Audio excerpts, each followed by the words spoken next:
Hi, this is Nicholas Bell with Ion Cinema, here to review Babylon, the fifth film directed by Damien Chazelle, which Paramount is releasing December 23rd, 2022.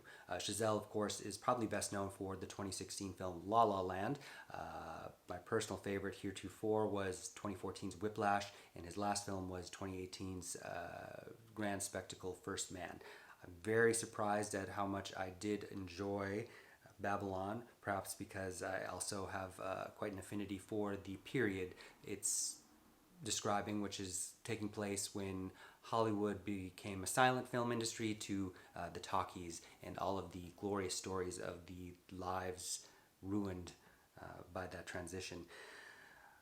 So it's 3 hours and 8 minutes, and it clips along. It's very well paced. It starts in 1926 Bel Air, showcasing Los Angeles itself as kind of a wild, wild west zone. Think, how Palm Springs seems in some remote outreaches itself today. But focuses mainly on four people who intersect at this grand orgiastic party that is the extended opening of the film, and then how their lives mostly devolve as the motion picture industry changes. Notably, there is Brad Pitt as John Conrad, who's kind of a Lewis Gilbert, Douglas Fairbanks Jr. type. All of these characters are amalgamations of various personalities from the era, although in the periphery there are very real life people such as Max Minghella playing Irving Thalberg. Beyond Brad Pitt, his Once Upon a Time in Hollywood co-star Margot Robbie, which would have been a good title for this film as well, plays Nellie Leroy, who is kind of like Clara Bow, this overnight sensation. Clara Bow, of course, was the original It Girl. I saw a lot of Joan Crawford and her relationships to family in Hollywood that go into this character, including with a parent played by Eric Roberts in a couple of very good scenes. Then there is Jovan Adepo of Fences, who's playing Sidney Palmer, a trumpet player who is on the rise in what they called race pictures at the time, also highlighting how there was a very brief period where it really seemed like anything goes, and there was a certain amount of progression that was tampered down on by the Hollywood Production Code and the Catholic Legion of Decency, etc. Again, things that are in the periphery that aren't directly mentioned. And then, of course, this is a star-making performance for Diego Calva as Manny Torres, who is shown as kind of a foreigner, laborer, who befriends the Brad Pitt character and becomes what he is described as a studio executive at a motion picture studio called Kinoscope, which is basically Paramount, where a lot of the scenes at that location were shot. So they're going along, and of course this industry just ruins them because this is the first cycle, the first template of what Hollywood would become. This, again, a crumbling empire that rises people up just to break them down, and some of them, very tragically so. Then Tobey Maguire has a very intense sequence in the third act of the film, which kind of mirrors the hellacious descent, where the party kind of goes underground in what is described as the asshole of Los Angeles. And in between there are a whole lot of very finely calibrated moments.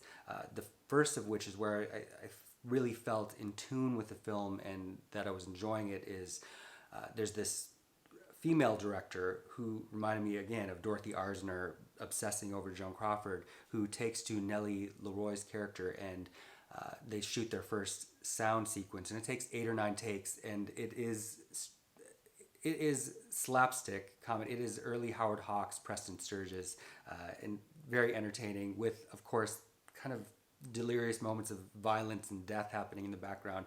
And then there's a moment, that's like rated R, bringing a baby with a rattlesnake that I think was a lot of fun. Gene Smart as the Llewellyn Parsons Hedda Hopper type gossip columnist has a fantastic monologue, kind of reading Brad Pitt's John Conrad for the reality of his situation. And then, of course, the Tobey Maguire moment where this film veers into horror film, Nightmare Alley scenario. The soundtrack is also very impressive. Justin Horwitz has a track on there called Voodoo Mama, which very much Joseph von Sternberg and his obsession with Dietrich comes up, I think. I think that's title of that is a reference to Hot Voodoo from Blonde Venus. There's some Shanghai Express in there, especially with Li Junli as Lady Fei Zhu, who's very much anime Wong, getting to do Dietrich in Morocco at this party. Linus Sandgren cinematography in this whirling camera work.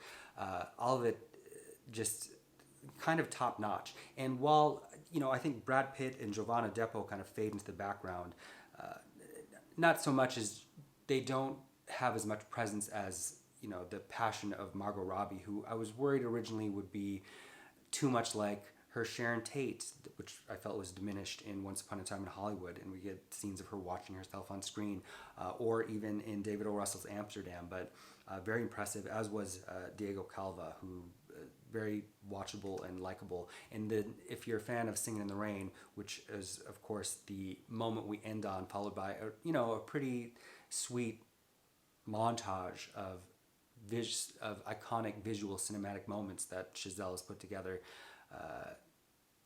It turns Singing in the Rain inside out, on its head, meta kind of conversation with that film that of course is dealing with the very same period in Hollywood. If you are in tune with any of those things, I think that you will have a really great time. But this is a film, again, as its title suggests, about an excessive moment of ultimate hedonism, and that comes across in what really is a lot of times just a vulgar spectacle of bodily fluids and perverse behavior and drugs and sex and all of the things Singing in the Rain really couldn't have in 1952. Overall, I would give Babylon 4 out of 5 stars. Thank you. Hey, this is Eric from MyOnCinema.com. If you want to support us, subscribe below.